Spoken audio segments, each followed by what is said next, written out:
Shalom, queridos. Vamos para a nossa última aula sobre a história do cristianismo. Hoje vamos terminar falando sobre a Reforma e depois vamos falar sobre a Contra-Reforma e o que aconteceu com a Igreja, principalmente aqui no Brasil, né, depois da Reforma Protestante, depois de tudo que aconteceu, tá bom?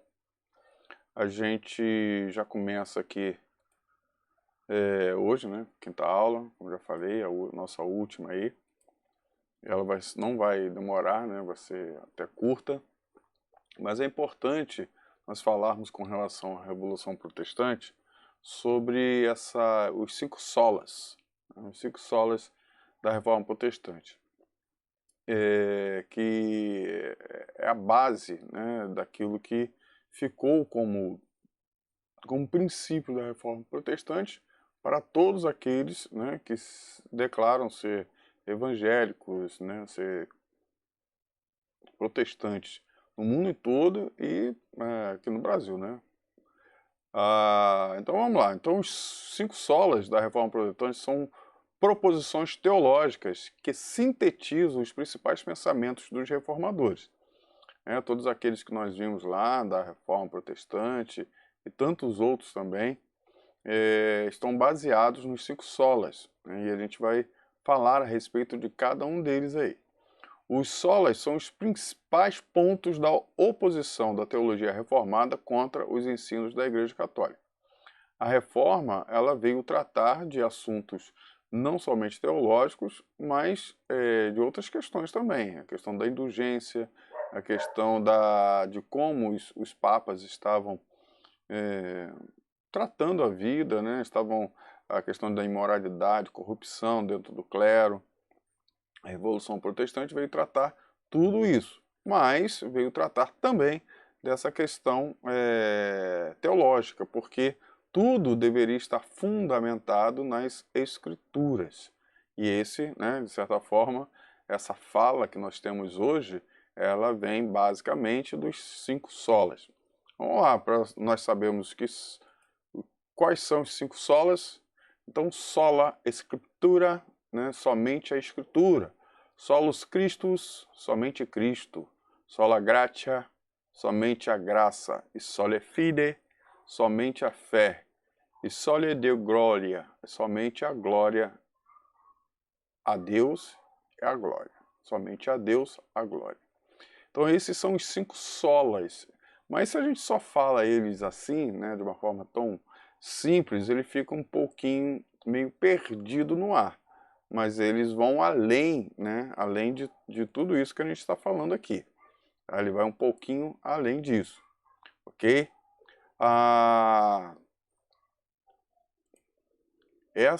Esses solos a gente vai começar a explicar aqui a respeito deles, né? E a gente vai ter um conhecimento, um entendimento maior de tudo isso que eles estão falando ou representando para a gente, tá? Então deixa eu trocar aqui. Agora deixa eu sair da frente aqui do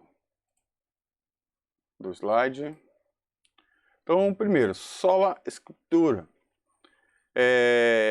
Basicamente, né, reafirmamos a escritura inerrante. Ou seja, a escritura não tem falha. Tudo aquilo que está falando tudo aquilo que está sendo escrito ali é aquilo que está realmente escrito. Então, e ela é inerrante, não existe contradição na palavra de Deus, ok? Tudo que está sendo dito ali está sendo dito de forma plena e diretamente pelo próprio Deus, né? Os homens são somente instrumentos para escrever aquilo que Deus estava querendo dirigir ao homem. Mas, né, como nós temos que entender, a Bíblia é Deus falando aos homens, certo? E para isso é necessário um homem escrever, para que o homem entenda aquilo que Deus está querendo escrever, aquilo que Deus estava querendo falar. Então reafirmamos que a Escritura é inerrante, como fonte única, isso é importante, fonte única de revelação divina escrita. Única, fonte única. Conforme nós costumamos dizer, o que passa disso provém do maligno. E essa foi um ponto muito forte na Igreja Católica, pois alguns ensinos ou aquilo que é dito na Igreja Católica, muitas coisas, elas são conhecimentos de fonte oral, não um conhecimento histórico, não um conhecimento escriturístico, não está nas escrituras e nem em fontes históricas. É algo que veio passando de pai para filho. E isso, conforme nós entendemos, a palavra de Deus é que é o norte para a nossa vida, não que é aquilo que o homem possa inventar. E, infelizmente, muitas coisas foram inventadas, muitas coisas foram colocadas. E hoje, para a Igreja Católica, né, não só hoje, mas como naquela época, eram dogmas de fé. Eram dogmas que somente a fé poderia entender, tá? Entender. Mas você poderia dizer, poxa, mas existem algumas coisas na Bíblia que também são baseadas na fé, é verdade, mas está na Bíblia, ok?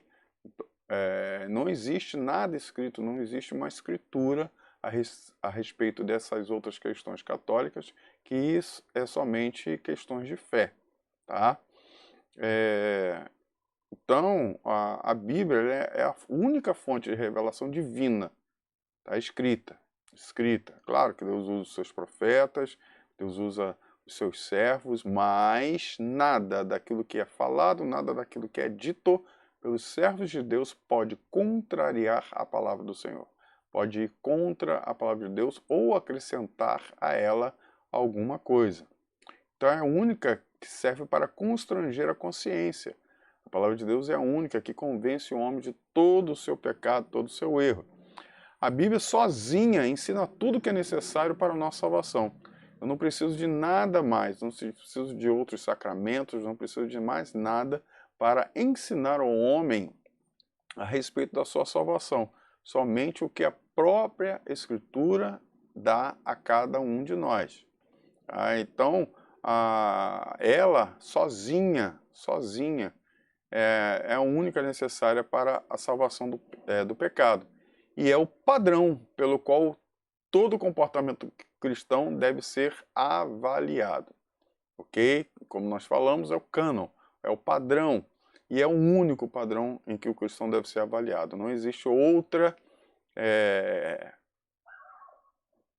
informação, outro conceito que possa dar ao homem um conhecimento diferente ou que julgue os atos, né, de procedimento cristão. Então tudo está relacionado, tudo está aí linkado com com as escrituras. Por isso, só as escrituras.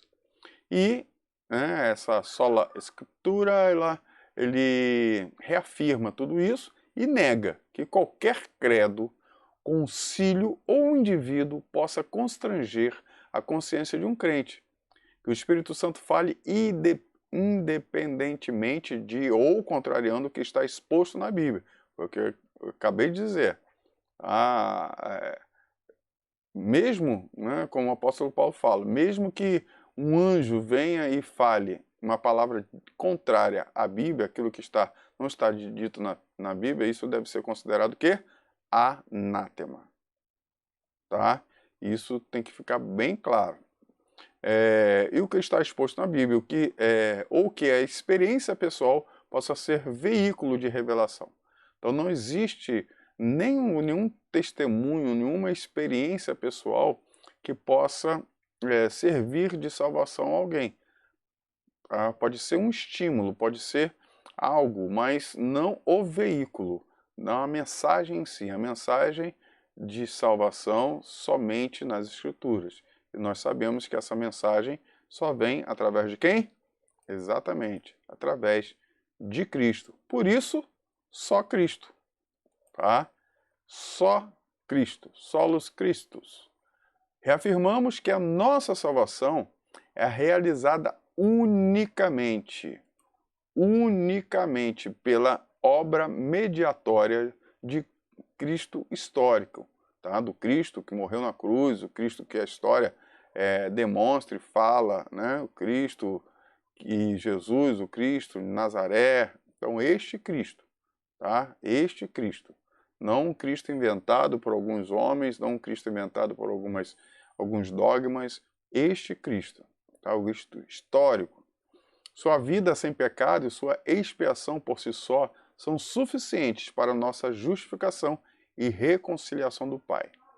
Então, essa questão da somente Cristo, a gente não precisa de outro mediador. Não precisa de outra pessoa se colocar entre nós e Deus. A nossa salvação só vem mediante a Jesus Cristo.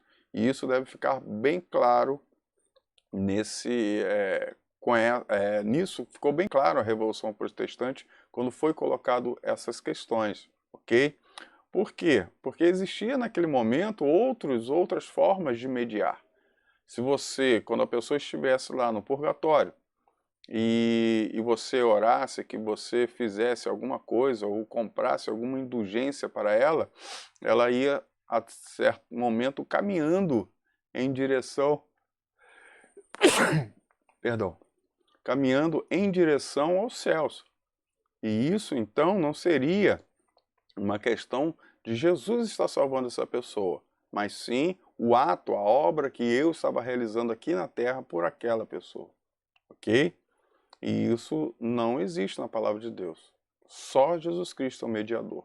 E eu também não tenho como mediar a minha ida ao Pai ou o Pai me ouvir através de alguns medianeiros, como alguns santos. Eu não tenho uma oração clamando a qualquer um que seja, quer seja Maria, quer seja João, ou Pedro, ou Jorge, ou qualquer um desses, que possa me levar ao Pai me ouvir, ok? Tudo que fazemos, fazemos somente em nome de Jesus. Então, só Jesus. Então, a Solus Christus reafirma isso, que a nossa salvação e a nossa ligação ao Pai só com Cristo, só pela obra de Jesus Cristo na cruz do Calvário. Negamos então que o Evangelho esteja sendo pregado se a obra substitutiva de Cristo não estiver sendo declarada e a fé em Cristo e a sua obra não estiver sendo invocada. Ou seja, se eu faço a pregação do Evangelho, que significa boas novas, dizendo que Cristo morreu na cruz por nós e somente Ele nos substituiu, né, na morte, se essa não for a pregação desse Evangelho, se esse não for o Evangelho, não existe outro além desse. Não existe outra forma, não existe outra boas novas, somente essa é a boa nova, tá? Somente essa. Não existe ninguém clamando diante do Pai, não existe uma mãe, né, uma filha clamando diante do Pai por nós, a não ser Jesus Cristo. E a morte expiatória de Jesus Cristo por nós é que nos dá essa condição de estarmos junto ao Pai, ok? Então, por esse motivo, o Evangelho que esteja sendo pregado, sem a obra substitutiva de Cristo, não existe. Tá? Se isso não for declarado, essa fé em Cristo, essa obra ela está sendo equivocada. Tá? No mínimo, equivocada. No mínimo, equivocada. Ok? Então, qualquer outra crença que possa dizer ser cristã, que não tiver esses 5 solas, ele está, na realidade, fugindo aquilo que Jesus Cristo, que aquilo que a palavra de Deus realmente coloca para as nossas vidas. E nós temos outros solos, nós falamos só de 2, né? Nós temos mais. Nós temos o outro que é só a graça. Sola gratia. Reafirmamos então que na salvação somos resgatados da ira de Deus unicamente pela sua graça. E o que é a graça? Realmente é aquilo que nós recebemos sem ter feito nada. Então não é a nossa obra, não fomos nós que nos salvamos, foi a graça de Deus. Deus derramou a sua graça sobre nós.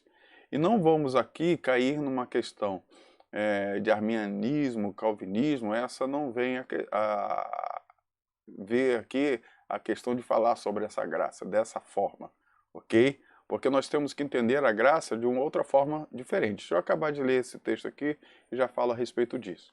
Então a obra sobrenatural do Espírito Santo é que nos leva a Cristo.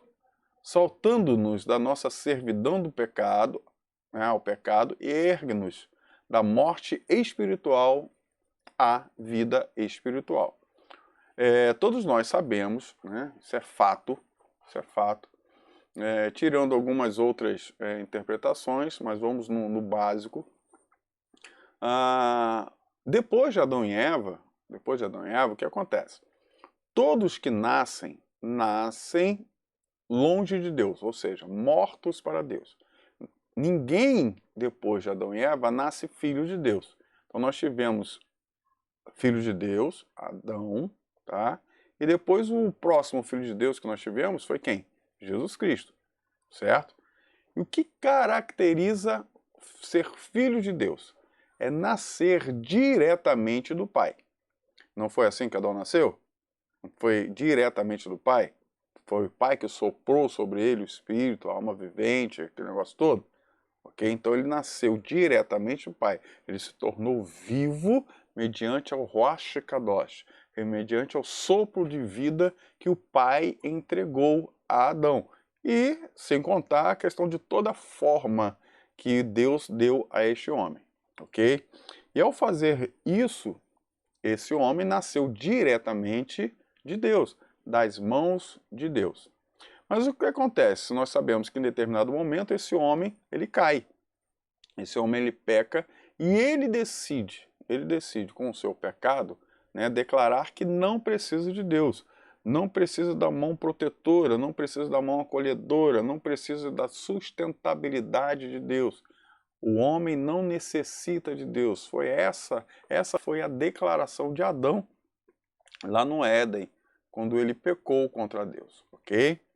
Sendo assim, a partir deste momento, todo homem que nasce, todo outro ser humano que nasceu a partir de Adão, nenhum desses seres humanos nascem filhos de Deus. Eles nascem criaturas de Deus. Isso é básico.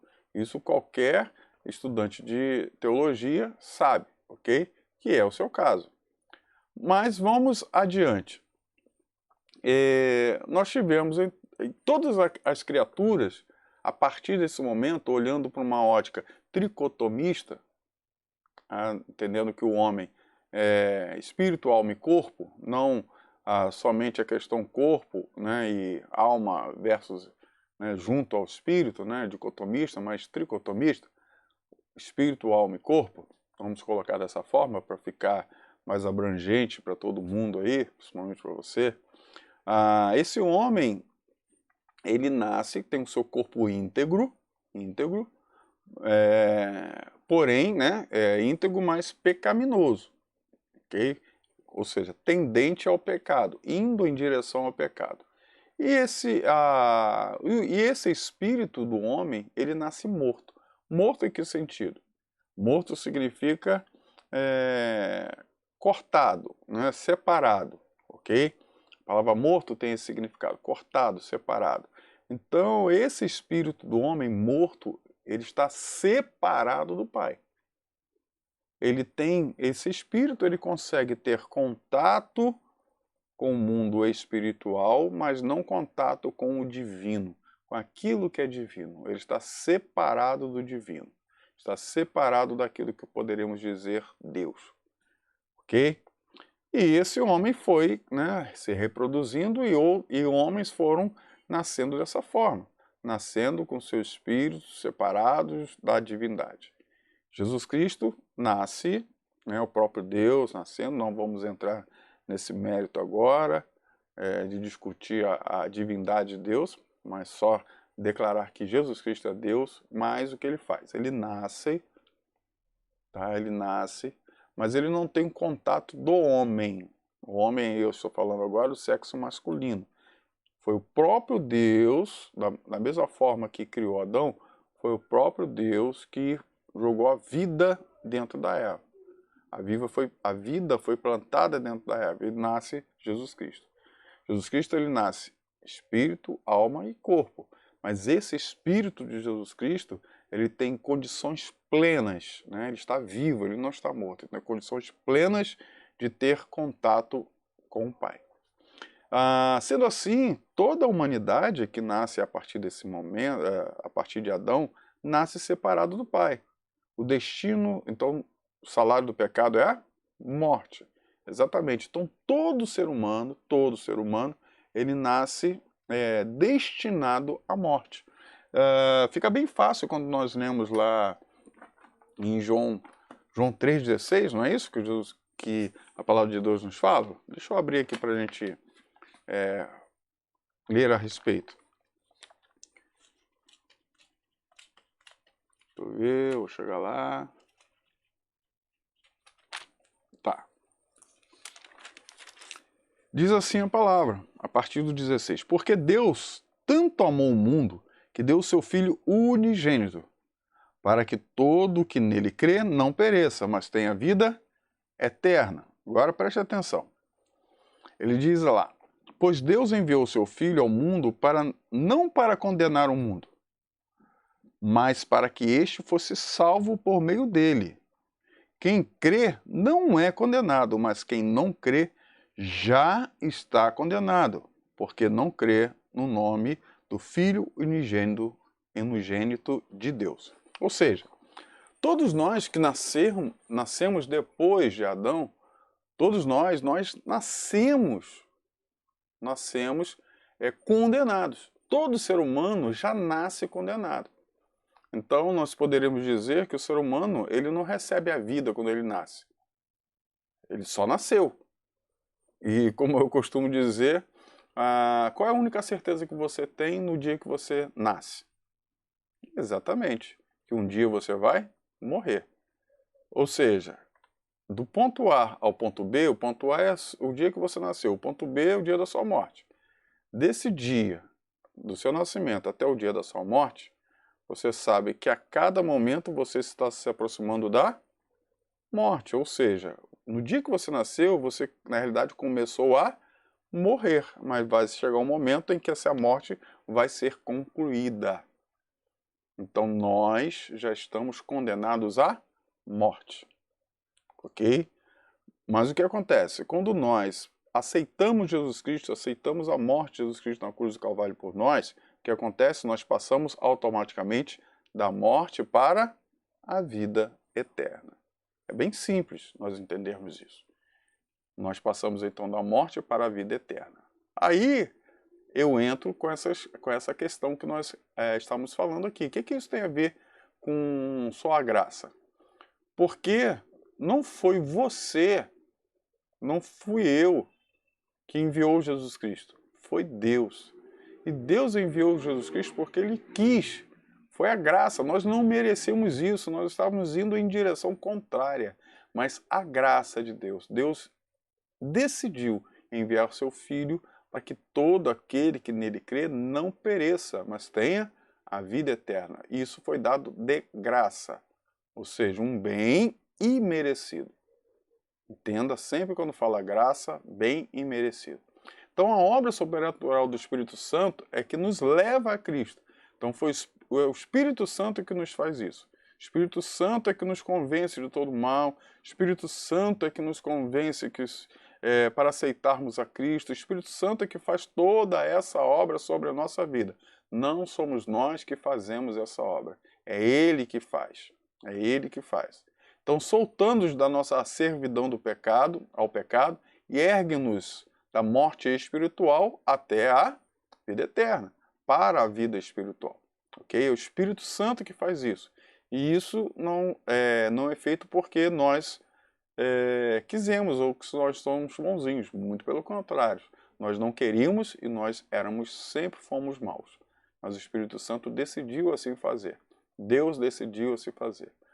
A Trindade, ela corrobora ou trabalha, trabalha junto para que nós, o ser humano, seja salvo, ok? Não vamos entrar, né, como eu falei, do calvinismo, arminianismo, dizer que, mas eu colaborei para essa salvação porque eu aceitei Jesus Cristo. Não vamos entrar nesse mérito, tá? Não é momento para nós falarmos a respeito. Até poderíamos, mas não é o momento, ok? Porque nós temos que entender que a graça te salva. A graça. Foi Deus que decidiu. tá? Independente de você escolher ou não essa salvação, se Jesus Cristo gratuitamente não morresse para você, você teria alguma coisa para escolher? Não. Então, entenda, a graça te salvou, tá? Né, diferentemente, nós negamos o quê? Que a salvação seja, em qualquer sentido, obra humana. A salvação não é obra humana, tá? Os métodos, técnicas ou estratégias humanas, por si só, não podem realizar essa transformação, ok? Nada que o homem possa fazer, nenhuma instrumentalidade humana pode levar o homem a ser salvo. Quem leva é o Espírito Santo. Ah, mas Deus usou o homem. Ok, Deus usou. Ele usa quem ele quer. Houve um momento que ele usou uma mula, ok? Então ele pode usar qualquer mula que ele quiser, tá bom? E Deus nos usa. Deus nos usa como ele quer. Mas entenda que o poder sempre será dele, e não nós. As palavras são dele. Tudo aquilo que é dito é dele. É ele que coloca isso sobre nós, tá bom? A fé não é produzida pela nossa natureza não regenerada. Essa fé para a salvação, para crer nisso, nunca poderia vir de nós, vir do nosso interior, porque nós somos pecadores, estamos fora desse conceito de salvação. Tá? Nós não podemos nos salvar, nós não temos fé para isso. E Deus é que gera tudo isso em nós. Então, por isso somente há graça. Só Ele faz todo esse trabalho. Ok? Vamos lá, né? Sole fide. Nós temos aí também só a fé. Exatamente. Só a fé. Reafirmamos que a justificação é somente pela graça, somente por intermédio da fé, somente por causa de Cristo. Essa fé, existe uma diferença, né, entre a fé salvífica, a fé salvífica que não vem de nós, é Deus que planta essa fé em nós, é o Espírito Santo que coloca isso em nós, é Ele que convence esse homem. Então a fé para a salvação vem do próprio Deus para as nossas vidas. A outra questão de fé, quando nós falamos tenha fé para fazer isso, tenha fé para fazer aquilo, essa é outro tipo de fé. Essa fé, aí sim, ela brota de dentro de um coração convertido, ok? Essa fé, a gente poderia até dizer que ela também não é nossa, é o próprio Deus que colocou, porque quando nós o aceitamos como suficiente Salvador, né, essa fé que nos fez crer, essa fé que nos fez acreditar em Cristo, ela passa a ficar dentro de nós. E a partir do momento em que começamos a vivenciar a vida, né, agora do Evangelho, nós passamos então a ter a oportunidade de desbloquear a fé, vamos dizer assim. Tá? A fé já está aqui, mas é necessário a gente desbloquear essa fé. Tá dando para entender? Tá? Na justificação, a retidão de Cristo nos é imputada como o único meio possível de satisfazer a perfeita justiça de Deus. A fé, né, que o Espírito Santo ele coloca sobre nós, é somente essa fé. Não tem como eu aceitar Jesus Cristo pelos meus conhecimentos. Não é impossível eu aceitar a Jesus Cristo através da lógica humana. Não tem como acontecer isso, só pela fé. Negamos então que a justificação se baseie em qualquer mérito que em nós possa ser achado, ou com base numa infusão da justiça de Cristo em nós, ou que uma instituição que reivindique ser igreja, mas negue ou condene só a fé, possa ser reconhecida como igreja legítima. Tá? Então é necessário a fé. Por exemplo, como somente a fé salva, eu não posso afirmar que, como diz, né, uma criança que é batizada, né, como ela pode ser salva? Se é necessário a fé para que haja essa salvação. E essa fé, ela tem que ser responsiva. O Espírito Santo planta essa fé em nós e nós respondemos positivamente a ele mediante a fé plantada. Mas se não houve o plantio dessa fé, ou se não houve a resposta a essa fé, como então eu posso ser salvo? Tá? Entendendo então que os sacrifícios, né, os sacramentos, vamos dizer, né, isso que eles estavam colocando aí com relação à reforma, os sacramentos não conferem graça, tá? O sacramento não confere salvação, os sacramentos não conferem nada disso, tá? Nada disso, ok? Isso tem que ficar bem claro. Por isso, só a fé. Mas é óbvio que alguns mandamentos são necessários depois que a fé já está instalada. Pois se não houve quesitos depois de mostra dessa fé instalada, então nós entendemos que a fé não existiu. Tá? Estão entendendo? O que acontece? Aí a gente vai lá para Tiago. A gente vai ver Tiago falando que a fé sem obras é morta. Ela não existe, ok? Se você tem fé e não tem as obras, na realidade essa fé que você tem não existe. Porque a fé necessariamente implica em obras. Implica em obras. Se ela não há obras, não há fé. Porque se uma pessoa nasceu de novo, a primeira coisa que o Espírito Santo planta como templo dele na pessoa é o fruto do Espírito. E nós temos vários gomos desse fruto do Espírito. E esse fruto, é claro, ele vai amadurecendo com o passar do tempo. Mas se uma pessoa que diz, né, aceitar Jesus Cristo e não demonstra ou não mostra nenhum fruto desse Espírito, né, nenhum gomo do fruto do Espírito, eu posso dizer categoricamente que a fé dessa pessoa ela não existe, ela é inválida, porque essa fé não gerou essas obras. Consequentemente, essas obras, se não existem essas obras, então não existe também a fé. A fé é inexistente, é isso que Tiago está falando. Mas vamos dar continuidade aqui, porque não estamos no momento de explicarmos ou falarmos muito a respeito disso.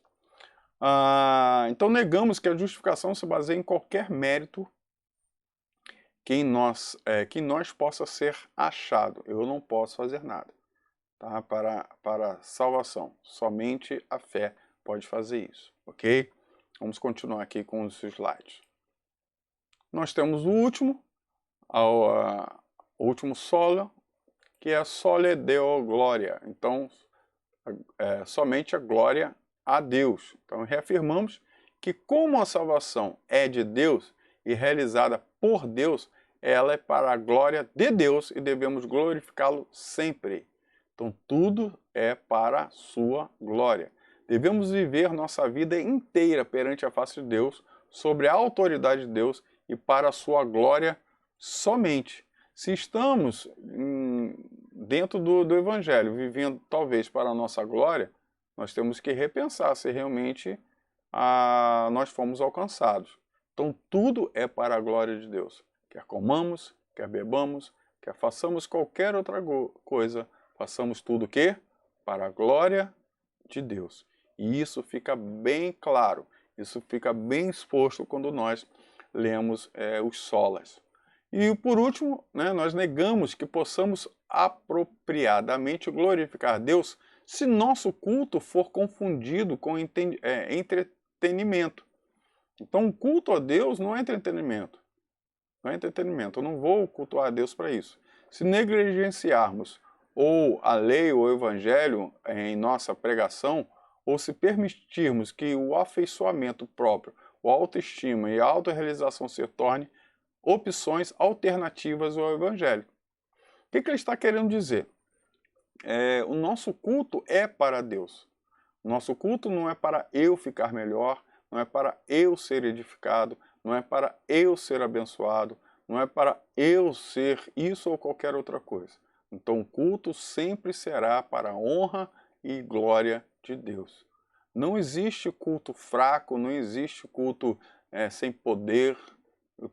É, é muito interessante que às vezes nós ouvimos isso. Ah, a igreja é fria, a igreja não tem poder, a igreja não tem isso. E daí? Né? E daí? Porque nós não estamos aqui para poder, nós estamos aqui para glorificar o Senhor. Ah, mas quando se glorifica o Senhor, o poder de Deus desce. Sim, mas o que é o poder de Deus? O que é? Como é esse poder de Deus? Como é? Nós temos lá Elias, o vento forte é o poder de Deus? O chão tremer é o poder de Deus? Ou o vento, a brisa suave é o poder de Deus? Nós temos que entender muito bem essas coisas. Tá? Então, glorificar a Deus. A nossa vida tem que ser para glorificar a Deus e não entretenimento. Nós não fazemos um culto para encher os olhos de ninguém. Nós fazemos um culto para encher o coração de Deus. Foi para isso que nós fomos criados.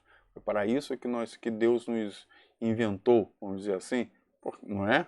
Foi Ele que nos fez, foi Ele que nos inventou. Ele nos inventou para a sua glória. Então estes são os 5 solas, tá? Esses são os 5 solas. Quando alguém perguntar a você o que está baseado a sua fé, nisso está baseado a sua fé.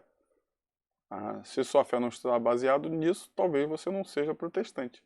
Ou esteja nessa linha aí. Mas é isso que você tem que entender. Nisso está baseado a nossa fé como reformadores, como cristãos, tá? Mas aí o que acontece? A igreja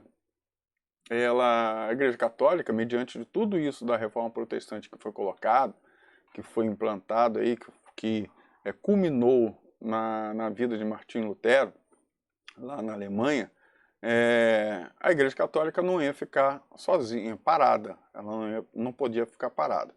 E ela teve que se mover, Então, logo depois da reforma, o que acontece? Vem a contra-reforma, ok? Então, contra-reforma, ela tentou fazer a reforma dentro da própria igreja por via de Concílio de Trento, tá? Foi um Concílio de Trento que foi convocado lá em 1545 pelo Papa Paulo III, que foi até 1563, principalmente com o objetivo de investigar os motivos e pôr fim aos abusos que deram causa à reforma. Então a reforma aconteceu por várias circunstâncias que já foram ditas aqui, mas foi necessário que um concílio acontecesse para que essa igreja, para a igreja, se colocasse nos caminhos. Foi bom? Foi, mas outras coisas aconteceram também. Então o concílio era composto de todos os bispos e abades da igreja, e durou quase 20 anos, então demorou tempo pacas, 20 anos, durante o governo de 4 papas. Aí foi dessa data aí, de 45 a 63, 1545 e 563, né? Todos esperavam que a separação entre católicos e protestantes teria fim, e que a igreja ficaria outra vez unidos, né? Vamos colocar tudo direitinho, acertar agora tudo, né? Vamos ficar amiguinho de novo, mas isso não aconteceu. Contudo, tal coisa não sucedeu. Fizeram-se, porém, muitas reformas na Igreja Católica. E as doutrinas foram definitivamente estabelecidas. Como eu falei, a reforma protestante não foi somente por aquilo que estava acontecendo dentro da igreja, de cunho moral, né, de corrupção, mas também a questão bíblica, a questão doutrinária. E nesse concílio, o que eles fizeram? Eles ficaram 20 anos lá abordando todos os temas que eles tinham, né, de doutrinários, e todos eles foram estabelecidos. Todos eles foram estabelecidos. Mas aí a gente vai falar daqui a pouco como que eles conseguiram também estabelecer isso aí. Como ter base bíblica para estabelecer isso. Então os próprios protestantes admitem que depois do Concílio de Trento, os papas se conduziram com mais acerto, né, do que os governantes antes do concílio. Mais acertos, mas não totalmente acertos. Então, o resultado dessa reunião pode ser considerado como uma reforma conservadora dentro da Igreja Católica Romana. Então, o Concílio de Trento ele foi somente para isso, tá? Para colocar a igreja dentro dos trilhos e para calar algumas pessoas. Por quê? Como a reforma protestante estava falando sobre as doutrinas, né? As doutrinas, foi no Concílio de Trento que alguns livros apócrifos foram incluídos, né? Aqueles 7 livros apócrifos que nós conhecemos, tá? Então eles foram incluídos aí nesse momento, no Concílio de Trento, tá? Que eles foram colocados. E é bem importante nós sabermos isso, entendermos isso aí, ok? Porque o que acontece? Purgatório, tantas outras coisas, eles não tinham base bíblica. Somente em livros apócrifos que existiam é que essas bases aconteciam, apareciam. Mas o que acontece? Era necessário que eles colocassem isso em pauta, tinha que ser bíblico. Então eles pegaram esses 7 livros, que eram apócrifos, tá? E que foram traduzidos juntos lá, a Septuaginta, lá em Alexandria, antes de Jesus Cristo, né, no período interbíblico. E eles então pegam esses livros, esses livros são traduzidos e eles são incutidos agora dentro da Bíblia. Macabeus, Judite e alguns outros livros aí, tá? Esses livros eles foram chamados de deuterocanônicos. Então, deutero, tá? Depois, né? Após. E canônicos, né? Padrão, regra. Então, são canônicos, ou são santos, no caso. Então, foram livros deuterocanônicos. Não faziam parte dos protos-canônicos, que são os anteriores, todos aqueles livros anteriores, que se chamam proto-canônicos, mas os livros chamados deuterocanônicos. Foi canônicos depois, tornaram-se canônicos nesse Concílio de Trento. Tá? Então, nestes livros estão contidos a maioria das bases das doutrinas católicas, purgatório, velas para os mortos e tantas outras, tá bom? E aí a igreja ela foi seguindo, né? Ela foi caminhando, foi indo para todas as direções, foram crescendo. Igrejas históricas, não somente igreja luterana, batista, wesleyana, metodista, anglicana, elas foram aparecendo porque começou o cisma, começou essa ruptura e agora tantos outros grupos em vários outros lugares do mundo começaram a explodir, a pipocar. Tá? Eles vão sair. Então, não quero ficar debaixo da igreja, vou sair. Um fato bem interessante é a igreja anglicana. O que acontece? Elas estavam debaixo de Roma, tá? Estavam lá debaixo do Roma. E tudo que se fazia, o rei, quando ele ia fazer alguma coisa, ele não podia contrariar também a igreja, porque a igreja era alto, né? Era o clero, era alto, eles que davam a conduta moral do ser humano, e o rei ele queria casar-se com outra mulher, mas não podia, se ele casasse era adultério. E o que ele faz? Né? Basicamente, ele rompe com Roma, cria uma igreja nova, onde nessa igreja ele deixava a questão de casar-se novamente. Então as igrejas começaram a surgir, algumas, né? Não estou falando todas não, algumas começaram a surgir dentro dessa filosofia, ok? Dentro dessa filosofia. E a igreja histórica foi nascendo, na realidade um pouco bem diferente, né, do que é hoje, mas algumas igrejas bem parecidas com aquilo que era da igreja católica mesmo, né? Então os santos não eram abolidos, mas sim, a idolatria aos santos, a oração aos santos sim, mas quando você entrava dentro da igreja, era uma igreja católica, tá? Tudo bem igualzinho como existia, ok?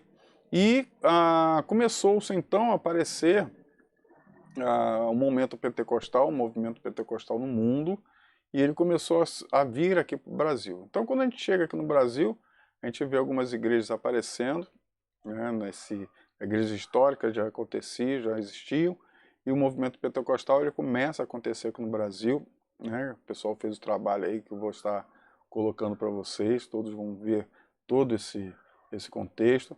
E nós vemos essas igrejas aqui no Brasil crescendo, as igrejas pentecostais crescendo, mas sendo desvirtuada um pouco do seu conceito primário e fugindo também um pouco do conceito dos reformadores, porque começou-se a colocar uma autoridade muito grande na experiência.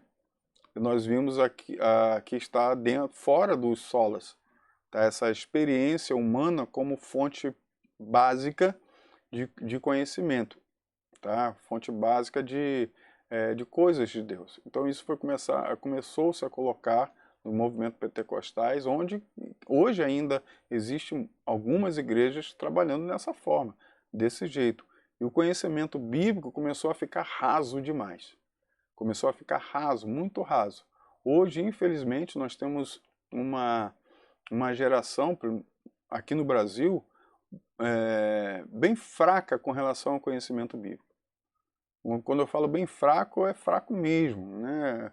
O conhecimento bíblico que tem é mais ou menos o mínimo daquilo que o pastor prega durante o culto, e olhe lá, tá? Olhe lá. Sabe mais ou menos Salmo 23, Salmo 91, João 3,16, algumas coisas assim muito básicas. E essas questões da fé, elas têm sido deixadas de lado. Por quê? Porque, como eu falei, o relativismo tem entrado no meio das igrejas. E com isso, com esse relativismo entrando, o pensamento cristão ele passa a ser bem reduzido, diluído, tá? Dentre tantas coisas que a igreja faz para acalentar o coração do homem. E quando você começa a perceber essa questão, quando você coloca momentos de estudo da palavra.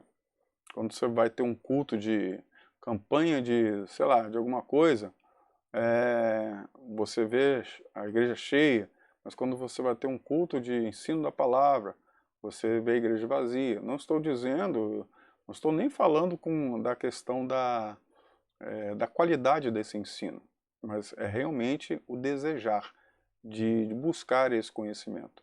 As pessoas estão muito diluindo isso, está muito pouca essa apresentação. Então nós vemos, depois do movimento pentecostal, nós temos o neopentecostalismo, onde existe uma busca existe essa manifestação espiritual, mas juntando um pouco da questão reformista, da reforma, mas infelizmente com relativismo às vezes um pouco maior. Então é esse momento que nós estamos vivendo hoje. Como foi logo no início das nossas aulas, hoje nós temos duas igrejas funcionando. Nós temos duas igrejas funcionando no mundo. Nós temos a igreja de Filadélfia e a igreja de Laodiceia. Nós temos a igreja pobre, a igreja que é pequena e é pouca, mas uma igreja extremamente fiel em todos os conceitos que Deus estabeleceu. Mas temos uma outra igreja, que é rica, que tem tudo, que não tem falta de nada. A única coisa que eles têm falta e nem sabem quem tem é de Jesus Cristo. Que ele está dizendo lá, estou à porta e bato. Quem abrir, eu entrarei e cearei com ele. Então Jesus Cristo ele tem essa vontade. E é nesse momento, é nesse instante que a igreja brasileira e a igreja mundial está vivendo. Um pequeno grupo que realmente se importa com Jesus Cristo da forma plena, da forma realmente que ele quer se apresentar, e um outro grupo que idealizou um Cristo para elas, tá? Um Deus para elas, uma palavra para elas, palavras que somente agradem seus corações, pessoas que estão simplesmente buscando poder e autoridade, buscando bênçãos e realizações, e muito longe daquilo que Deus realmente tem para a vida delas. Infelizmente é isso que tem acontecido. Espero que essas aulas tenham sido boas, que vocês tenham aprendido bastante sobre a história do cristianismo. Espero, né, que vocês busquem mais, porque é muito pouco o tempo que nós temos para falar tudo sobre a igreja. E existem várias questões muito legais, muito interessantes para que vocês possam pesquisar. Que esse seja somente o estopim, né? Os primeiros passos para que você possa realmente buscar o melhor de Deus, conhecimento de Deus para a vida de vocês, ok? Então fiquem na paz, que Deus abençoe e espero encontrar vocês em outros módulos, em outras disciplinas. Então, Deus abençoe. Shalom.